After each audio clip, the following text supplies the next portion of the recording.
All right, so welcome to this Reimagining Leadership information session. We're going to be talking all about the program as well as specifically what to expect in this upcoming round that starts in January 2026. My goal for today is just to make sure that you have all the information that you need to decide if the program is a fit for you. So please ask questions in the chat as we go. We'll have some time, hopefully at the end, for some Q&A. And if I don't get to your question today, please reach out and let's have a conversation to make sure that you have what you need. In terms of our agenda, I'm going to introduce myself in a second so you know who I am if we haven't met before. I'm going to talk about the program intentions and some outcomes that you can expect from it. Then we get to hear from our really special guest, Elise, who was a program participant in the most recent cohort in spring 25. And then I'll dig more into, the biggest question I get is who is it for? So we're going to talk about that. We'll also talk about the experience itself, particularly because for this upcoming round, there's also an option of going through the program one-on-one working with me. So I know people have some questions on what's the difference, how do I choose? So we'll talk about that. And then I'll give you some information about just like the dates and what's coming up next, so that you're prepared if you do want to join this coming round. Does that sound good? Okay, cool. All right. So just a quick introduction about me if we haven't met yet. My name is Rebecca McGee. I'm a teacher, facilitator, a space holder, and a mentor. I'm the founder of Sister Seasons, which was launched in 2020. Great year to start a business. It's been a really interesting and probably cyclical ride, which is pretty on brand for the business. But today's Sister Seasons is all about really helping change makers build the skills to be thriving leaders who are capable of stewarding regeneration, regeneration of themselves, of their communities, of our planet. And we do that by using nature as our guide, which is my favorite part about all of this. The business itself and also the work that we'll do in this program is really informed by kind of like two sides of me. So on the one hand, I worked for over 15 years in social impact, environmental sustainability, philanthropy with a focus on gender issues, both in the nonprofit and in the corporate sector. And so that is a huge influence on my work. It also means that it's really important to me that when I'm designing learning experiences for people, that the solutions and the experience itself work as much for people who are within the complicated nature of organizations as it would for someone who is self-employed or maybe has more ownership of their time. So that's really important to me that it works for both, and that these things that we're talking about are really practical and applicable. So just want to name that. And then the other pathway that was sort of happening at the same time as that career was I was studying systems thinking, futures, ecology, climate, emergent strategy, as well as women's health and leadership, which was kind of like for a long time an outlier, and then sort of like made its way into this work. And so I'm drawing from a lot of those lineages when I'm creating for anything for Sister Seasons. But in this program specifically, you'll see it show up in how we integrate in the work that reconnects, which is Joanna Macy's work, the circle way, which is a way of gathering together, as well as there's a little bit of biomimicry embedded in this program. Okay, and so the last thing I just want to say in terms of background um, is that Sister Seasons itself was really sparked by this moment when I learned that women are disproportionately affected by climate change, but needed more than ever if we want to get to effective solutions that are going to actually work for all of us. I had actually been working in the field for a long time before I learned that, and it brought up a lot of feelings. I'll just say that when I first learned it. Um, but I really started asking, like, how do we really truly resource women and also gender diverse people to care for both themselves and our planet? Like, how do we stop making these things like one or the other, either or, and start thinking about like how they can work together because we know that they're really interconnected, right? Our personal well-being is really connected to collective well-being. So that leads me to Reimagine Leadership. This program first ran in 2024, and it was in response to that tension, right? The tension between having a commitment to wanting to create an impact, right? Which for many of us is really solid. Maybe it's been there for a really long time. Maybe we're even a little bit addicted to wanting to make a difference in the world and to be of service. But also feeling like that oftentimes when we end up in those roles, whether that's within an organization or within our activism, we might start to feel like we're having to give up so much of ourselves in order to make that difference. And we can start to question, wait, why am I doing this? Or is this worth it? And so this program is really an opportunity to start exploring and experiencing what else is possible for leadership, right? And we do that through resources and exercises that expand your perspective. That expansion is a really big part of the program. Like, how are we like widening our worldview? We also really dig into discovering what does leadership mean to you and how do you want to express it? And we do that through a lot of self-inquiry and sense making together. And, here I feel like that can sound a little cheesy of like, what does leadership mean to you? The people who are coming into this program are experienced professionals. So you are bringing in all of your wisdom, all of your knowledge, all of your leadership experience. And so it's really not about starting from scratch. It's about giving you a lot of space to connect the dots and make sense about like, what do you want leadership to mean to you right now at this point in your career? And how do you want to engage with it as you move forward, right? Because sometimes where we started is not actually where we want to go, right? Our path has shifted, things have changed. So it's about creating that space to check in and being like, okay, how do I want to show up at this stage in my career? The last thing is that it's also about like building skills that you need to lead at this moment on the planet, right? So a lot of times when we're struggling in our leadership, it can be that we're using outdated skills or tactics that maybe we learned or saw modeled for us, but they're not actually going to create the change that we want to make, right? They're mismatched to our vision. And so in this program, we're really focused on building some of those skills. So that's skills like comfort with uncertainty and ambiguity. It's about listening. It's about building your self-awareness.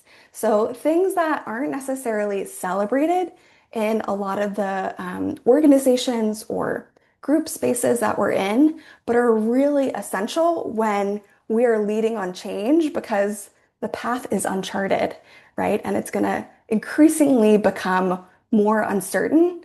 And so we're going to have different tools and tactics to be able to navigate that. And then finally, what I'll just say is like, there's a lot of like rebuilding hope and curiosity.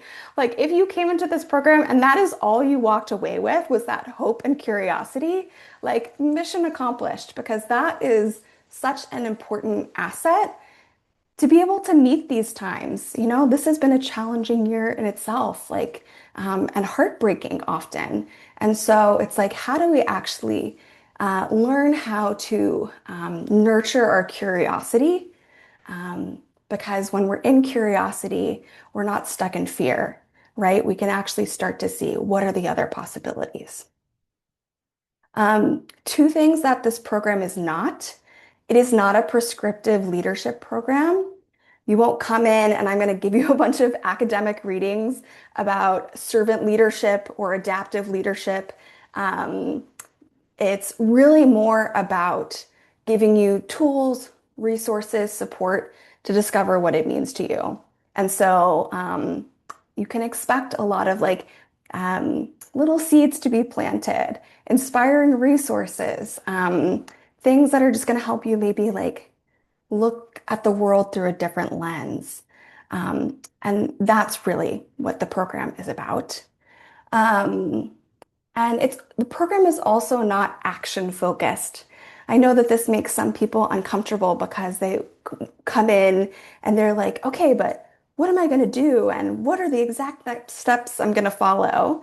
Um, for the people who are often coming into this program, you might be exhausted, you might be really overwhelmed, and I see a lot of disillusionment, anger, big feelings, maybe even like numbness. So we're not going to push anyone into action. If that's what you want, we can definitely help you discern what those actions are, cheer you on as you move forward with them, but there's not the pressure to immediately take everything that you're discovering and implement it into your job or your work. Those actions are going to be up to you, but we're here if you are ready for them. Okay, so let's see. All right, so why don't we turn it over to Elise? I've just been talking a lot. So let's like bring Elise on and we'll have her share her experience. So Elise, you were a program participant in this most recent group cohort. And so I do want to just name Elise did the group. She didn't do the one-on-one experience. So I'm happy to answer questions about how the one-on-one experience went for the pilot that happened in the spring. But Elise, we'll just ask, I have a few questions for you, and I know people want to hear maybe a little bit more about your experience. Mhm. But I'm curious, like, what led you to join the program? Like, where were you at before joining and like what kind of sparked Mhm. your interest? Yeah. Well, yeah, first of all, it's so interesting to hear you recap sort of or describe the program now 6 months after ours wrapped up and how the phrase I heard you say was planting seeds. And it's interesting to reflect now 6 months later on what those seeds have grown into and how they really are seeds and not knowing that necessarily at the time. But yeah, so what led me to reimagining leadership is I was familiar with Sister Seasons and had been attending some of the programming. I can't believe it started in 2020. I don't know, it just doesn't feel, it feels like more mature than that. Like that wasn't so long ago, but it probably feels like an eternity to you. But I've really always admired Sister Seasons programming and connecting like our cycles to our using cycles for energy management essentially and how we show up in our work too and how we do our work. Specifically for me in the climate space, I worked in sustainability for the last several years. And I, with that, have felt like what Rebecca, you were saying, a lot of difficult emotions come up with that. And particularly around what I see in the climate space, actually, like working in it and like, yeah, observing things that I'm frustrated with. And I wanted that was a driver for me joining the program in being able to sort of like address those or process those through the cohort.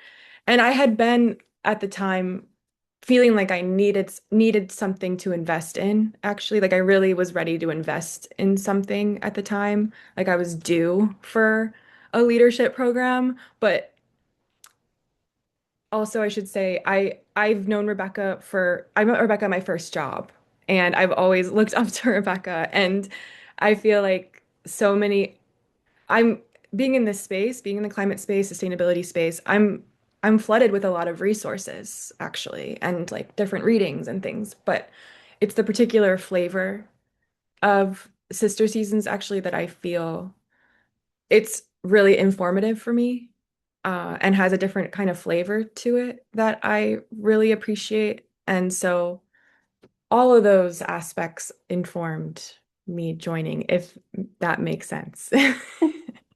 That makes sense. And I'll just say, I also admire you, Elise.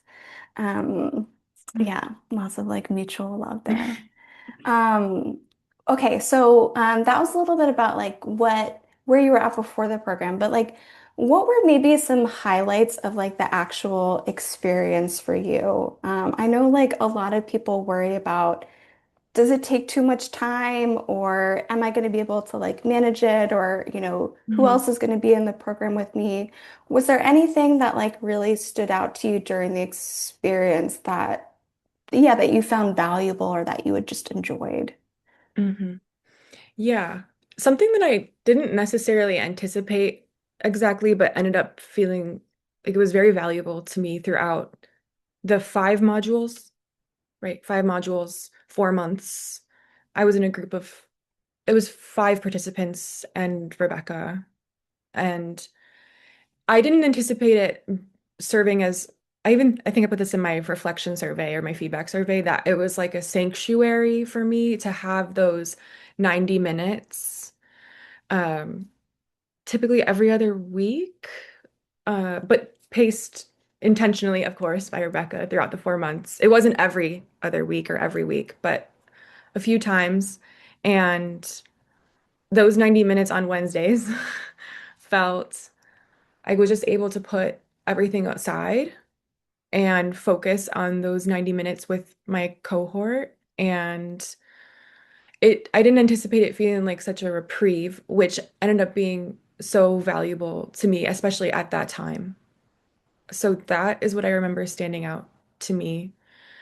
But in terms of value, there's a lot of other things I could delve into, but that's what comes to mind initially.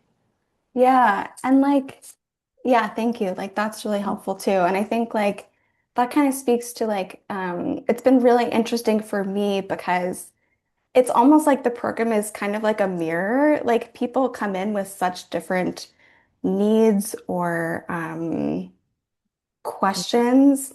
And then it's like because it's um, structured not to be prescriptive, it's really meant to just like give you these different like mirrors to almost look into. That it's like people get experience such different things that they take away from. So it's really cool to hear you talk about it just being like, yeah, that community or that space Mhm. that really was where you got a lot of value. Um, you talked a little bit before about like just like the seeds Mhm. that it planted for you. So I'm curious, like, okay, now that we're 6 months out from like the program, what were some of those seeds and like what have you walked away from it with? Like, what's different on the other side? Mhm. Yes. So, in thinking about what those seeds are, and also again, not even realizing that they were seeds at the time, but just for me, a lot of it is the resources, like carrying the question, which I'm not sure, Rebecca, if you'll bring that into the next cohort, but carrying the question is a tool slash framework that is a was a seed for me that I will bring into, like I want to continue doing that. Um, Something that another participant brought up was a Joy Harjo poem at the time, and that was a seed. Poems were a seed. Again, not expecting that, but everything I will also say for me felt like really aptly timed in my life for like, yeah, the resources felt aptly timed. And Joy Harjo was a seed because I did the program with a good friend of mine. And we both bought Poet Warrior, a book by Joy Harjo, and are like reading it together now. And just so that ended up being a seed I didn't. anticipate. So the different, yeah, resources. And I also find myself like I think when I think of seed too, I think it's like subtle and it's not, to your point, Rebecca, it's not super action oriented. There's subtle things that crop up now here and there. Um, like the other day, just in using nature as our guide, uh, remembering that nature is not self-sacrificial. That's something we talked a lot about in the program, and that just came up the other day with the situation I was in. So moments like that, things like that. Yeah. I love that. And if folks have questions for Elise, you're also welcome to drop in the chat. I think I just named that question that someone else Mhm. had too. Yeah. But thank you, Elise. That's so helpful to hear. And I think it is true that it's like, when I say it's like it's not action oriented, it's really like um almost just like a detoxing what our leadership experience has been.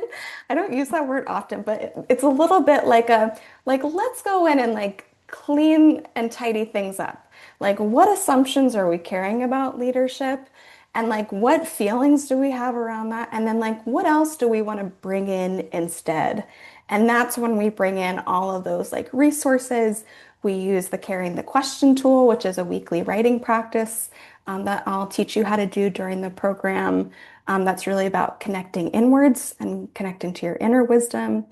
You can call it your instincts or your intuition if you prefer that word. Um, but really, like, what are all of the different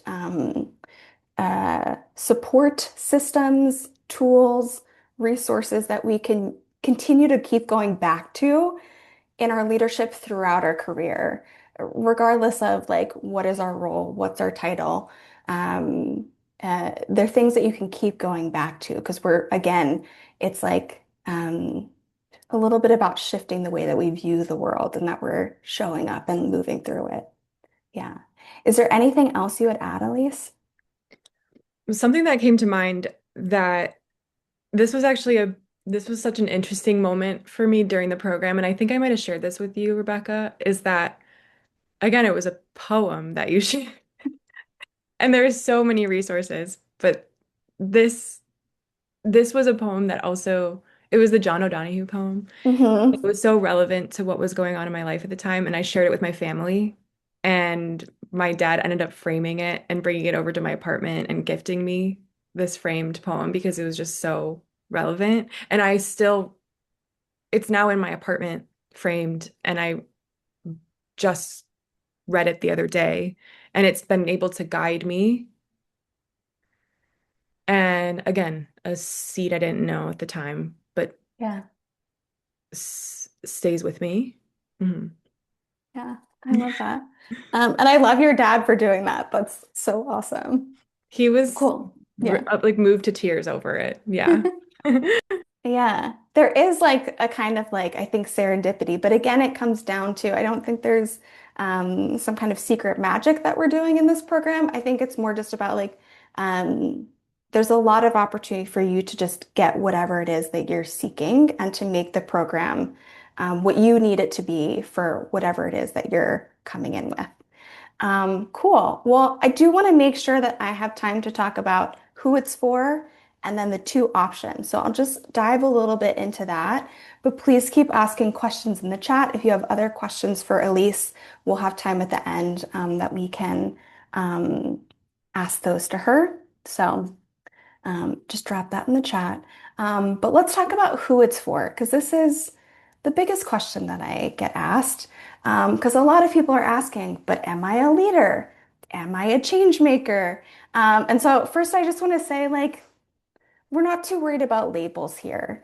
The program is really for women and non-binary folks who are committed to creating systems change through their work or their activism, regardless of their title or their role. Right? So we are working with a really expansive definition of leadership. So you don't need to be in a leadership role. You don't need to be directly working an impact. It might just be a value that you're bringing into your current job, even if it's not in your job description. You also don't need to identify as a leader or change maker. I think both of those terms can be pretty loaded, and I'm not here to convince you about them. They're just like the best words that we have to work with. So, right? There's some limitations around language. So, it's okay if you don't like either of those words.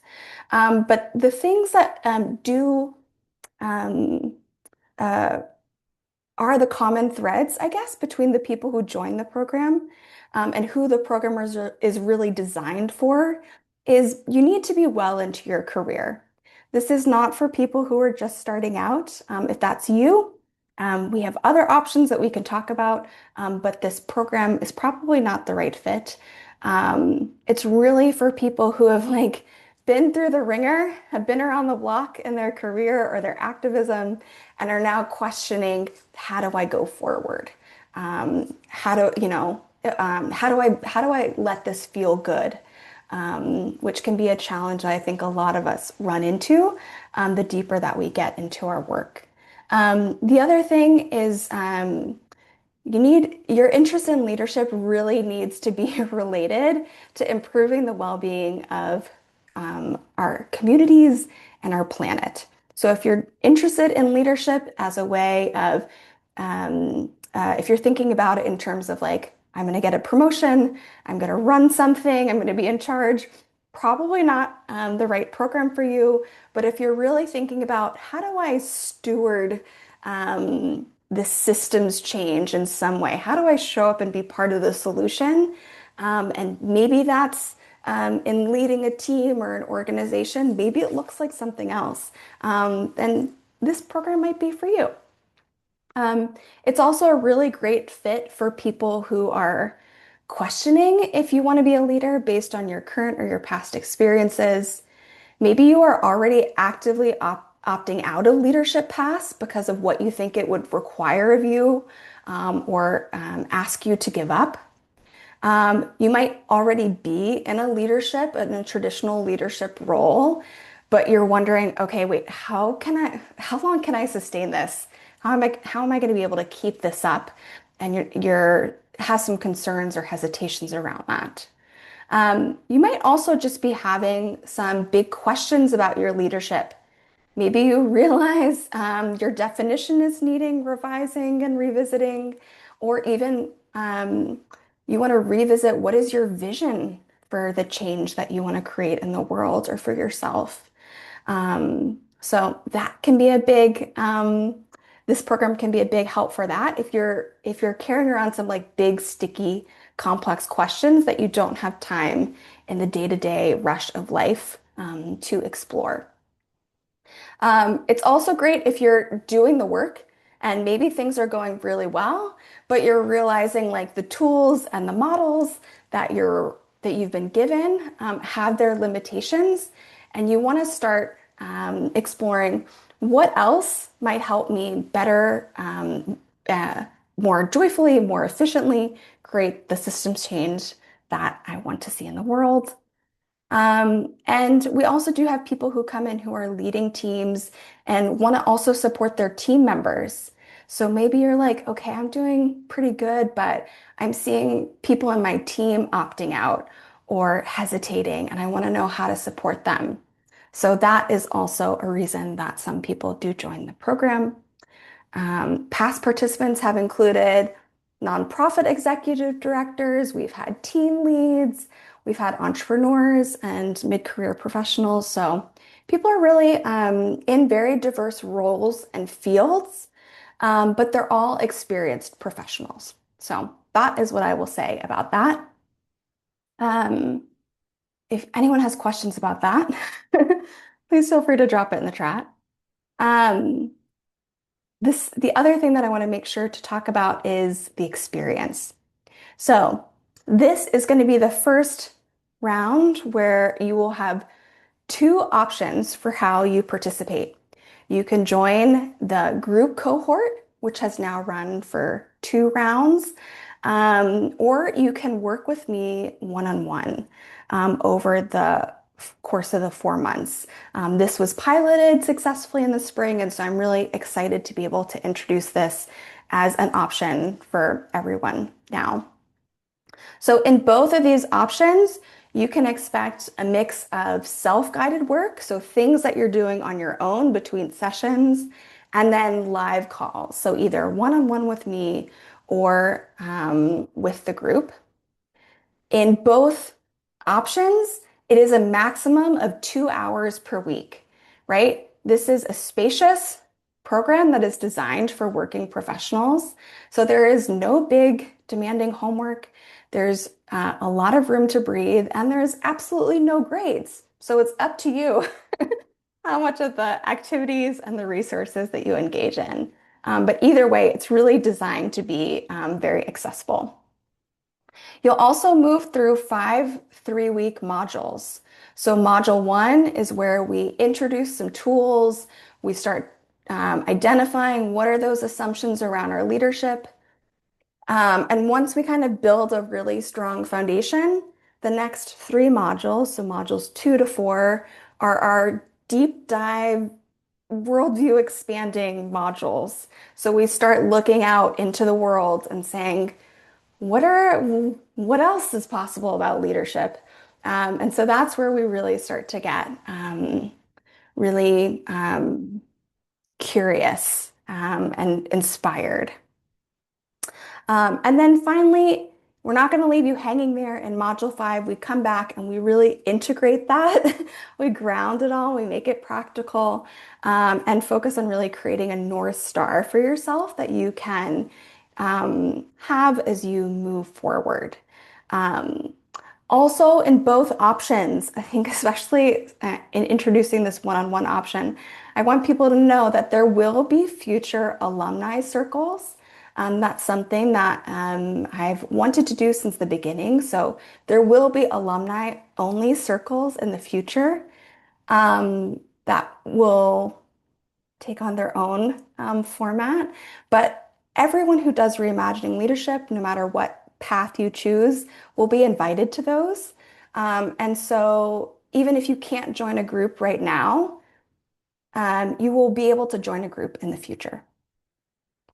So for the group cohort, the this option is going to be great for you if you want to meet like-minded peers, you want more diverse perspectives and more of an experience of doing group sense making, which is what we do on those 90-minute calls. It's also, there's more of an opportunity to practice trying on new ways of leading together. So there are specific roles that people within that group cohort will play for the group. So you'll have like more of an opportunity to sort of like step into little moments of leadership. You also receive access to a group chat with some weekly nudges.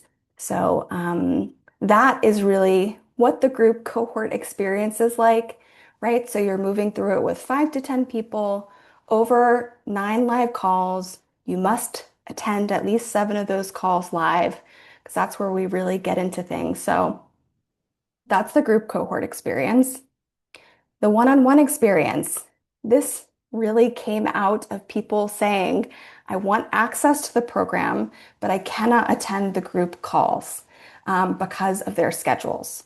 So this is a really great option if, again, you need a schedule that's adapted to your busy schedule, right? So those calls are flexible timing and they'll be scheduled directly with me. You might also be craving a more inward focused or reflective experience. Maybe you really just want to like go through the experience on your own. So that can be a great option. You might also be having really specific challenges, questions, or maybe you're feeling like the questions you have are of a more sensitive nature and you want more confidentiality. So that can also be an option to choose the one-on-one experience is you want really a lot of dedicated time for us to just focus on those specific challenges. Last year, the participant who went through the one-on-one program was actually in a job search. And so she used the experience to help her get clear about what she was looking for, do some little bit of like that detoxing I was sharing about like challenging some assumptions, healing some past experiences around leadership. Um, but it was really cool to see her then take what we were working on together and then go into interviews and feel super empowered to communicate. This is what I value. This is how I show up. So that was really cool to witness. So that's another example of what would what we can do in the one-on-one option together. Okay, if you have questions about either of those, drop them in the chat. I'd be happy to answer them. But I will just share because we're just coming up on time. So because you've joined the wait list, you will have access to the application starting tomorrow, December 3rd. Applications will open to the public on December 9th. The program begins on January 14th. And our first call will be the following week, both for the one-on-one folks and the group cohort folks. It is looking like Thursdays afternoons are the winning um, uh, time for the group cohort calls. So if that is presenting a conflict for you, like reach out ASAP, like really like reach out today and let me know. Um, and we can talk through what works for your schedule. This is going to be the only cohort in 2026. I will be on maternity leave in the summer, which means that the next cohort would not happen until 2027. So if you have been thinking about this program, you're going to want to join this round, is what I will say. Otherwise, you're going to have to wait a little while. So um, that is reimagining leadership. There are going to be 10 spots for the group cohort in this coming round, and there will be 3 spots available for people to move through it one-on-one with me. And registration will close as soon as those spots fill. That is what I have to say. All right, so I'm gonna stop the recording. Thank you all for joining, and I will stay on for questions.